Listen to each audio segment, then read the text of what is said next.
Hello friends, मैं हूं अजीज। आप देख रहे हैं मूवी स्टॉक चैनल, जिस पर आज मैं बात करने वाला हूं कई सारी मूवीज और सीरीज की अपडेट के बारे में, क्योंकि ये अपडेट अब बॉलीवुड के साथ साथ साउथ इंडस्ट्री की फिल्मों की भी है और हाँ, पैन इंडिया पर रिलीज हो रही फिल्मों से रिलेटेड भी, जिनमें KGF, सलार और बॉलीवुड की कई सारी अपडेट है। जिन सभी पर आगे बढ़ने से पहले बनती है अब एक मेरी छोटी सी रिक्वेस्ट, जो की है इस चैनल को सब्सक्राइब, वीडियो को लाइक और शेयर करने की।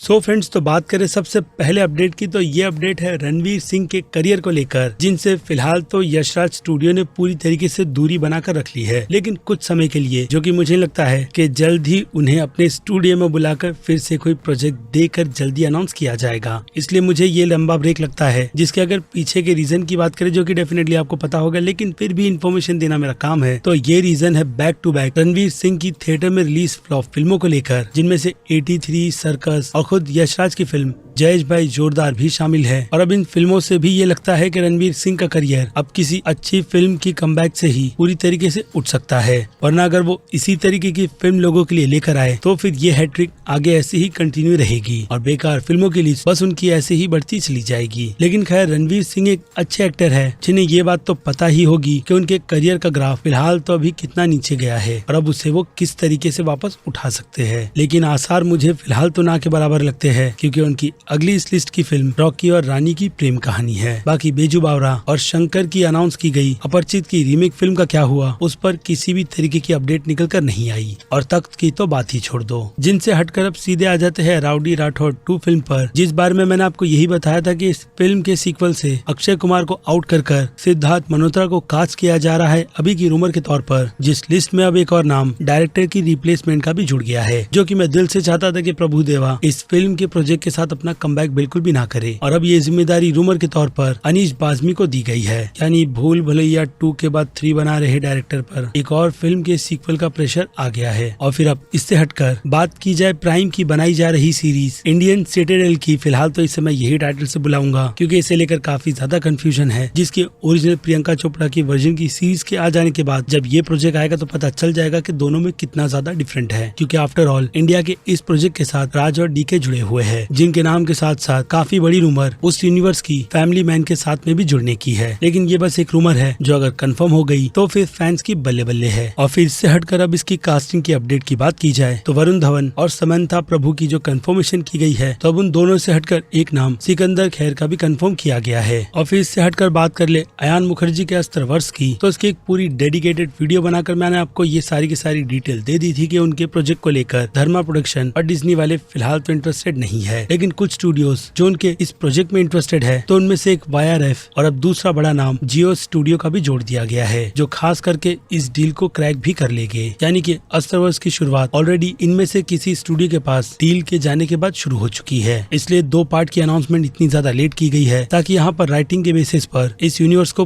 पूरी और अच्छी तरीके से बिल्ड कर लिया जाए, जो कि अगेन ठीक है। और फिर अब इससे हटकर उन्हीं की अपकमिंग फिल्म वॉर 2 की बात करें, तो जूनियर NTR की कास्टिंग को लेकर जो प्रॉब्लम लोगों के दिमाग में चल रही थी, यानी कि कंफ्यूजन, कि RRR फिल्म की सक्सेस को देखकर तुरंत ही यशराज वालों ने जूनियर NTR को इस फिल्म के लिए साइन कर लिया है, जो कि अब रूमर नहीं बल्कि ऑफिशियल कंफर्मेशन भी है। वेल, तो इस बात की भी अब ऑफिशियली कंफर्मेशन दे दी गई है कि इस शेड्यूल में जूनियर NTR को बस अभी ही नहीं बल्कि पहले से ही कास्ट कर रखा गया था। यानी कि कहानी को पूरी तरीके से उनके कैरेक्टर को ही ध्यान में रखकर लिखा गया है, जिस शेड्यूल को 6 महीने पुराना बताया जा रहा है। और इसलिए जब ये स्क्रिप्ट जूनियर NTR उनकी टीम को सुनाई गई, तो उन्होंने तुरंत ही इस फिल्म को करने के लिए हामी भर दी है। यानी वॉर अब सच में बिगेन है, जो कि अब इस फिल्म और एक्टर की कास्टिंग के अनाउंसमेंट के साथ साथ नेक्स्ट लेवल पर पहुंच चुकी है। और फिर इससे हटकर जियो सिनेमा की अनाउंस की गई फिल्म की बात की जाए, जो कि शिद्दत 2 है। जी हाँ, अब इस बेकार फिल्म का भी सीक्वल बन रहा है, जिसके लीड में हम सनी कौशल को तो देखने ही वाले हैं, लेकिन उनका कैरेक्टर जुग्गी का होगा भी या नहीं, वो तो फिलहाल मुझे नहीं पता, क्योंकि उनके अगेंस्ट कृतिका यानी कि राधिका मदन का कैरेक्टर नहीं बल्कि परिणीति चोपड़ा को लिया गया है। जी हाँ, आपने बिल्कुल सही सुना, यहाँ पर एक्ट्रेस की हेराफेरी की गई है और शायद से स्क्रिप्ट और इसकी कहानी की भी, जिसमें बस लीड का एक्टर सेम है। और फिल्म की बात की जाए तो फिल्म नेक्स्ट ईयर सीधे जियो सिनेमा के ही प्लेटफॉर्म पर रिलीज की जाएगी, थिएटर में तो बिल्कुल भी नहीं, क्योंकि थिएटर में इस फिल्म को वो कहते हैं ना, गिनी चुनी ऑडियंस देखने जाएगी। और अब बात कर ले SS राजामौली की अपकमिंग महेश बाबू शेयरिंग फिल्म, जिसका हाँ टाइटल भी बिल्कुल अब तक अनाउंस नहीं हुआ है, तो उससे हटकर इस फिल्म की अगर और कुछ डिटेलिंग की बात की जाए, तो यहाँ पर ये डिटेल महेश बाबू के उस कैरेक्टर से रिलेटेड है, जो कि इस जंगल एडवेंचर फिल्म में लॉर्ड हनुमान खान के कैरेक्टर को इंस्पायर कर लिखा गया है, यानी कि प्रेजेंटेशन फिर से SS राजामौली की फिल्मों के हिसाब से इंडियन गॉड से ली गई है, जो कि लेना बनता भी है। बाकी अब इस SSMB प्रोजेक्ट 29 में आगे जो भी नंबर बढ़ता है उसे भी बढ़वा लो, क्योंकि अब ये फिल्म सिंगल नहीं बल्कि ट्रिलॉजी की रेस में दौड़ रही है। यानी कि इस फिल्म के 3 पार्ट बनेंगे, जो आगे 2028 तक ऐसे ही कंटिन्यू रहेगा। लेकिन पहले पार्ट के बाद बाकी के पार्ट्स को SS राजामौली बनाते भी है या नहीं, उसकी ऐसी कोई भी ऑफिशियल कंफर्मेशन नहीं की गई है, लेकिन काफी ज्यादा स्ट्रॉन्ग रूमर उन्हीं के इस प्रोजेक्ट के साथ में इन्वॉल्व होने की है। इसके अलावा जेना ऑर्टेगा भी रूमर के तौर पर इस प्रोजेक्ट के साथ जोड़ी जा रही है। बाकी बॉलीवुड की एक्ट्रेस के नाम जोड़े जाते हैं कभी नहीं, जिसमें अब ये फिल्म पैन इंडिया के लेवल पर तो रिलीज होगी ही, बट बाकी की कास्टिंग भी अगर पैन इंडिया की लेवल की रही तो डेफिनेटली फैंस इस फिल्म को सक्सेस कराने के लिए और भी बढ़ चढ़कर हिस्सा लेंगे, क्योंकि महेश बापू के कुछ स्टेटमेंट या फिर कहूँ रूट स्टेटमेंट कुछ हिंदी बेल्ट की ऑडियंस को उनसे थोड़ा डिस्कनेक्ट कर चुकी है। और फिर इससे हटकर प्रशांत नील और प्रभास के प्रोजेक्ट की बात की जाए, जो कि सलार नहीं बल्कि एक और हो सकता है, बल तो उसकी भी कंफर्मेशन प्रोड्यूसर दिल राजू की तरफ से की गई है, क्योंकि वो भी इस प्रोजेक्ट में पूरी तरीके से इन्वॉल्व है। लेकिन अभी ही अनाउंस कर देना मुझे लगता है ये एक बहुत बड़ी बेवकूफी है, जो कि हाँ उनकी तरफ से कर दी गई है। लेकिन खैर फैंस को एक काफी बड़ा टीज मिल चुका है प्रभास और प्रशांत नील के एक और प्रोजेक्ट का, जिसमें अब देखना इंटरेस्टिंग ये भी रहेगा कि KGF 3 अपना स्टैंड कहां पर रखती है, क्योंकि उसे लेकर जो टीज होम वाली प्रोडक्शन के YouTube पेज पर दिया गया है, यानी कि एक वीडियो डेडिकेटेड बनाकर, तो उससे फिलहाल तो यही लग रहा था या फिर लग रहा है कि प्रशांत नील NTR के प्रोजेक्ट के बाद इस फिल्म को जो बनाने की बात कर रहे थे वो अब NTR के प्रोजेक्ट के पहले बनेगी, क्योंकि ऑब्वियसली NTR अब सीधे NTR 13 से हटकर फॉर 2 में दिखेंगे। बाकी टी सीरीज के साथ उनका प्रोजेक्ट अनाउंस जो हुआ था उसे कब शेड्यूल किया जाएगा उसकी ऐसी कोई भी अपडेट निकल कर नहीं आई है। और जहाँ रॉकी भाई यानी कि यश की बात हुई थी, तो अब उस पर भी बात की जाए तो रॉकी भाई का अगला बड़ा project national award winner director Geetu Mohan Das के साथ बनाया जाएगा, यानी कि एक ऐसी अननोन डायरेक्टर जिन्होंने अपने करियर में अच्छी फिल्में बनाई है, जिन्हें आर्ट फिल्म कहा जाता है। यानी इन फिल्मों से मास ऑडियंस बिल्कुल भी कनेक्ट नहीं कर पाती, जिसमें अब वो अगर ये प्रोजेक्ट बन रहा है तो कितना ज्यादा इंटरेस्टिंग रहेगा उसका मुझे और आपको बैठकर वेट करना है। इसके अलावा आखिरी अपडेट की बात की जाए तो मास्टरपीस कब्जा